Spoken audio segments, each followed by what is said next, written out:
Државата ги намалува казните за фирмите, а од друга страна ги зголемува за пазарџиите и тезгаџиите. Новиот закон предвидува казни и глоби од 150 до 2000 евра во зависност од прекршокот. Глоба во вредност со 150 евра во денарска противвредност ќе му се изрече за прекршок на трговецот на зелени пазари доколку не ја носи легитимацијата со себе. Глоби од дури 1500 до 2000 евра се предвидени ако се продава без лиценца и не се поседува документација за потеклото на производот или пасош на растенијата. И додека се зголемуваат казните за оние кои работат на пазар, државата ги намалува глобите за компаниите. За малите предпријатија минималната глоба ќе биде 50 евра, а максималната 2000 евра.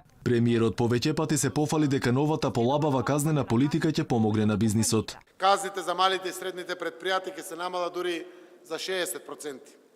Малите фирми ќе плаќаат пониски казни во однос на поголемите компании.